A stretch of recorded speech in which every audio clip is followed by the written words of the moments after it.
Really proud of our defensive effort today. I thought that was a good North Dakota State team. Just won 3 in a row. They're good offensively. They can score inside and out. They're disciplined. So I was really impressed with our defensive effort today to hold them to 32% field goal.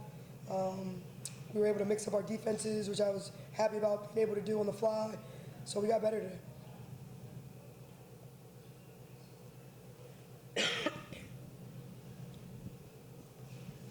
I have to start with this question of the last time that a point guard got a double-double in points and assists was in December, 5 days before Kendall Sneed was born, in 2005 by Ashley Langford.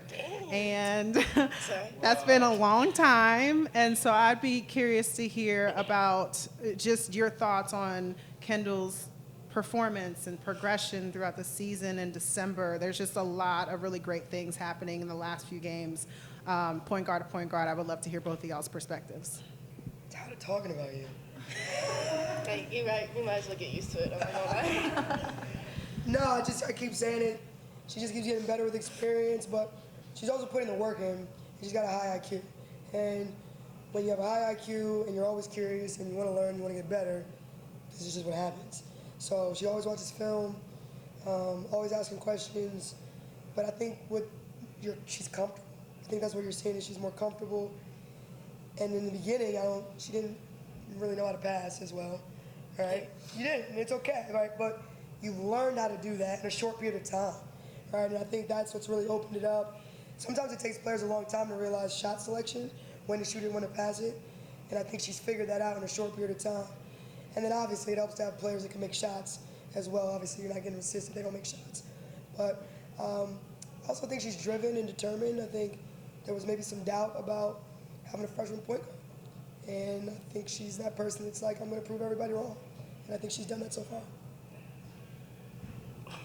And Kendall, I would love to hear from you, like as a point guard, as someone who has a vision and can lead from that point on the court. Talk a little bit about your performance and the confidence that you've been building over this season.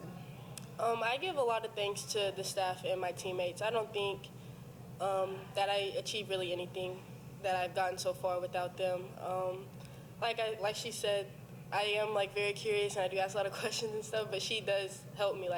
There's never a time where I feel like I can't go to Coach Lang and ask her about something on the court or off the court, but in this case, especially on the court, she has helped me grow as a player into the player that I am, and I know throughout the season it can only go up.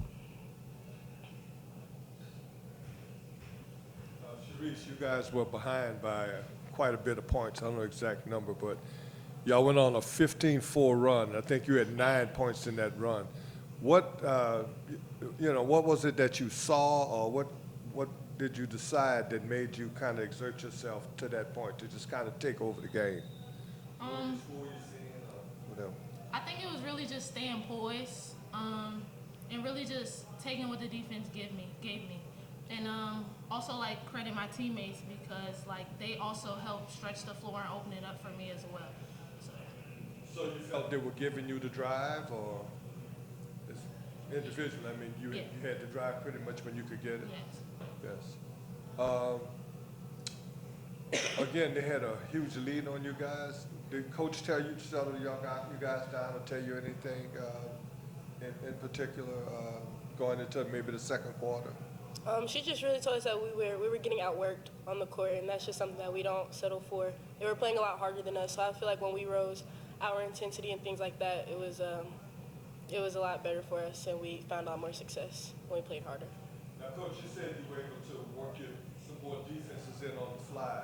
Before, they just weren't as familiar with the various defenses. Is that just where you guys are at this point of the season now that you can work more defenses in? No, I think we did it in Tampa as well. I think we're continuing to do it. I'm just glad we were able. It worked today. I think our zone's getting better. So it's not anything new.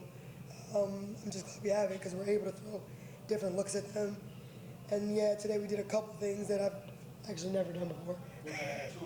Which I'm not going to tell you, but 2-3 that pretty much slowed them down. I mean. Yeah, I think our zone was good today. I think they struggled with it. I think that's a good offensive team against man. They get in their flow. They know exactly where they want the ball. They're good.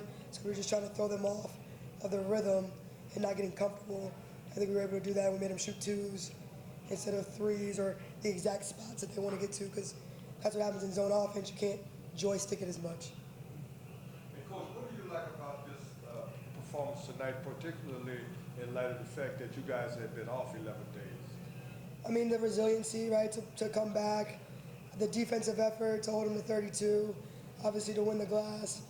And I don't know if I would have thought we would ever win a game and only make 1 3. So to me, it's the defense held today, and that's what we're preaching is we defend, we rebound. That's what's going to win games when shots aren't falling. So it's nice when that all falls in place, and as a coach, you're right sometimes, you know. I think that's a great segue. You didn't think that you could win a game with only making 1 3, 10 days off, and being in December, you're really building on that identity. Can you talk about the difference in, I think the first quarter could be the representation of the way you started off the season versus the rest of the 3 quarters. So can you talk more about the identity of this team right now, rolling into these next few home games that you have coming up? I mean, I think we have the goal of the identity in terms of like defend, rebound, and run, but I think every game presents a different challenge. And what I've been impressed with is that we're able to figure that out and find a way, right? We were down in Florida by 12 in the third quarter. Very different game than today, very different team. So to me, what I'm taking from this is we're still able to find a way to win, regardless of kind of what's going on. And that's important. We expect to have Kyron, and we don't even have Kyron, right? So that throws a wrench in what we're doing. Same thing happened when we were in Tampa. So I think our adaptability and ability to just on the fly still find a way is really impressive and important, and they should feel confident about that because you never know what's going to happen. So we should find some comfort in that. So that's where I would say we're at. That's not a definitive answer because I really think that it changes, and I think being able to adapt and stick on your principles through those changes is developing a good team. And Sherese, this is a question for you. Just granted, you're not thinking ahead, you just finished a game, but just considering rolling into the next matchup, what is something that you're most excited for this team and its dynamic on the floor? Really just the trust and the confidence that this game gave us. Like y'all said, like we was out for 10 days. So really just like the work that we've been putting in, and like she said, like us adapting to different situations, I think we're really getting like confidence with that. So I think, you know, we go back to practice and we prepare for the next game. But I think that this game today like helped us with that moving forward. Go Beans. Good? All right, good job.